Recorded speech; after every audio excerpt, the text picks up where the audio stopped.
Customs central GST commissionerate విభాగం ఆధ్వర్యంలో వరద బాధితులకు నిత్యావసర సరుకుల పంపిణీ వాహనాలు ప్రారంభమయ్యాయి. ఈ సందర్భంగా సాధు నరసింహారెడ్డి కస్టమ్స్ కమిషనర్ ఆసక్తికర వ్యాఖ్యలు చేశారు. విజయవాడలో వచ్చిన వరద బాధితులను ఆదుకునేందుకు కస్టమ్స్ సెంట్రల్ జీఎస్టీ అధికారులు, ఉద్యోగులు, సిబ్బంది ముందుకు వచ్చారని తెలిపారు.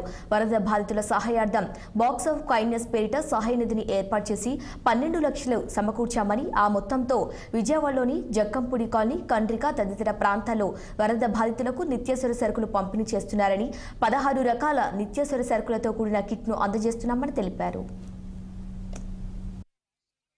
ఇటీవల కాలంలో వచ్చిన విజయవాడ వరదల సహాయ కార్యక్రమాల్లో customs department, central GST department అధికారులు చాలా యాక్టివ్గా పార్టిసిపేట్ చేశారు.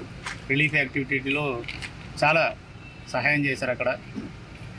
ఆ రోజు అక్కడున్న పరిస్థితులు చూసిన తర్వాత వారికి మరింత సహాయం అవసరం వద్దనే ఉద్దేశంతో రాష్ట్ర వ్యాప్తంగా అన్ని కార్యాలయాల్లో, సెంట్రల్ జీఎస్టీ కస్టమ్స్ కార్యాలయాల్లో బాక్స్ ఆఫ్ కైండ్నెస్ అనే ఒక ఇనిషియేటివ్ మనం స్టార్ట్ చేయడం జరిగింది.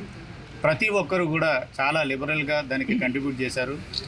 దాదాపు 12 లక్షల రూపాయల విలువైన వస్తువుల్ని మనం సేకరించడం జరిగింది.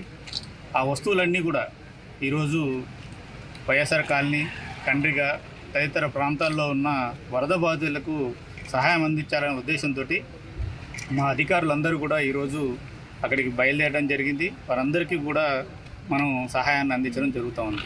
ఇటీవల కాలంలో